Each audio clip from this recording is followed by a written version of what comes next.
Okay, so what I was saying is, if for some reason when you control right click and tell it to select UV shell, it selects more than what you think it should, then it means you probably have a problem with your mesh, and that you'll probably want to go investigate that with your, well, that's a whole nother lesson, but you'll want to investigate it. Okay, so with that selected, I'm going to hold down my space bar and click Create UVs, Planar Mapping.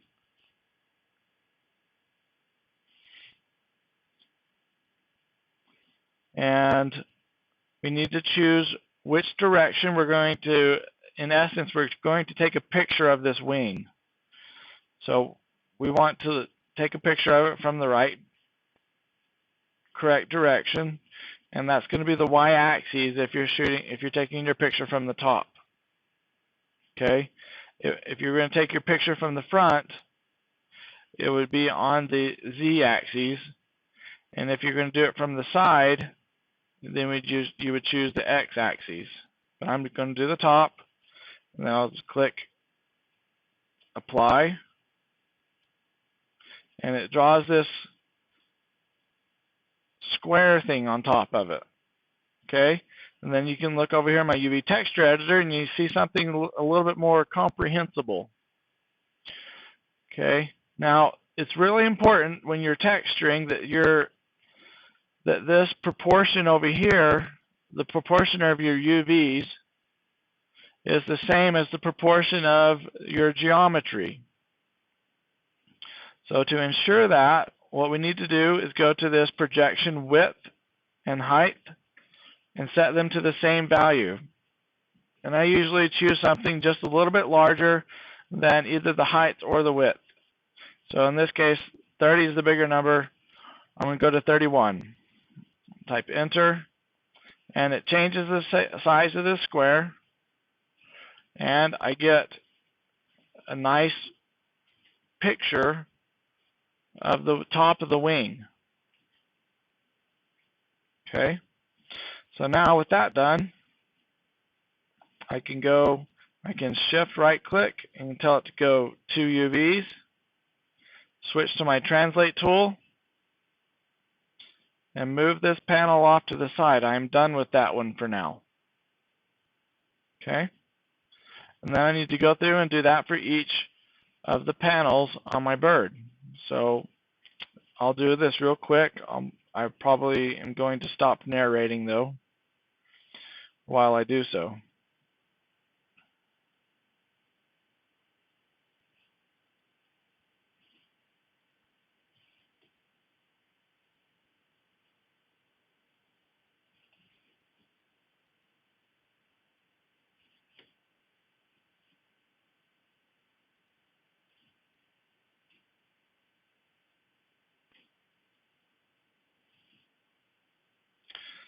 So I'm going to go ahead and do the other side. It would be nice if I had done this before I mirrored the geometry. And then if I had, then this UV layout would mirror also.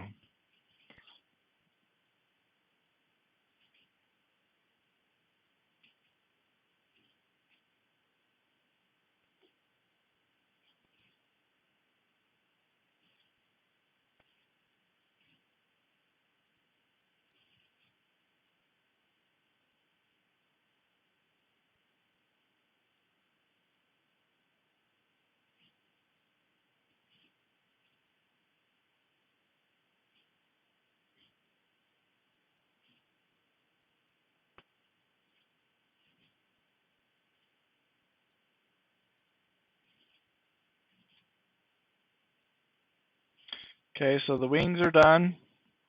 I'm going to move on to the body.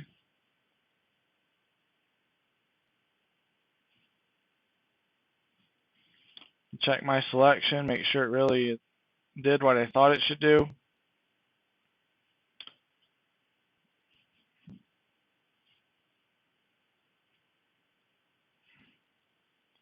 And this time it's from the side. actually I modeled my bird on the wrong plane. So if I look at this little cursor down here, and I'm looking from the side, it's the letter that kind of disappears. So that's the plane I want. So that's going to be the z-axis. Okay, click apply.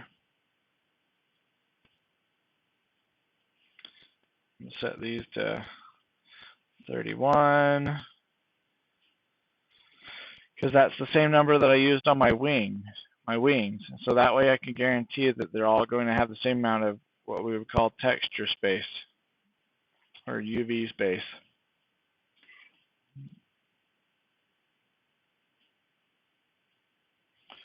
Move this off and get the other side of this bird.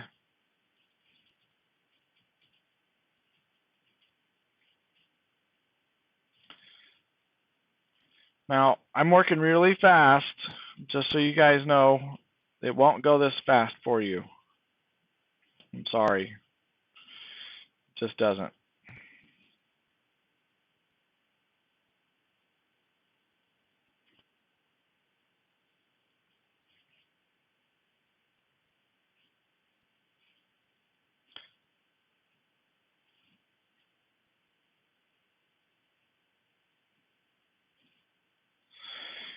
Okay, now I've got the whole torso and wings done. I'm going to start working on the neck.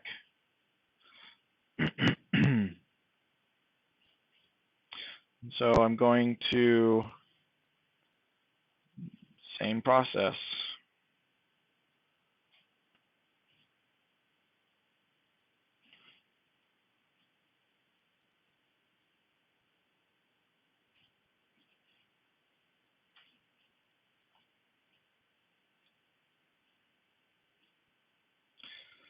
If you're wondering why I am switching to UVs over in the UV texture editor, well, this editor over here only allows you to move around the UVs.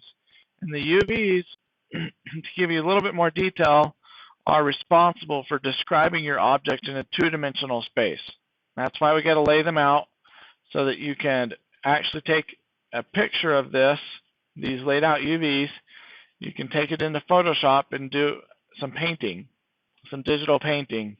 Or you could take a photograph like we did on our first day or our first introduction, and we applied it to a model.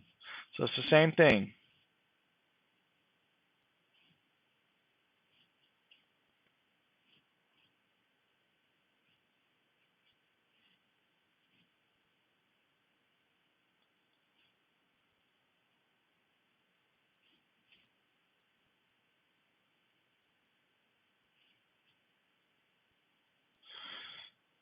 Okay.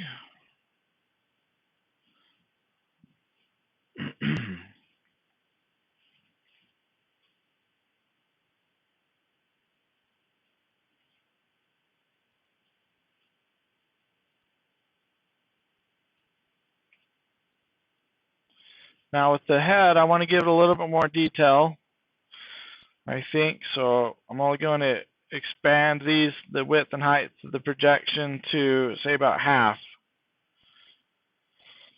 So we'll set those to 15, because I want more detail in the head of the bird. And by giving them more, allowing it to be bigger, it allows me to apply more texture information to it in Photoshop or wherever I choose to create my texture map.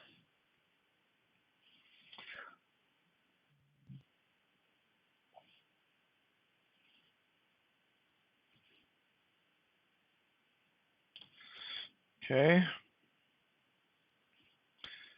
And one last piece.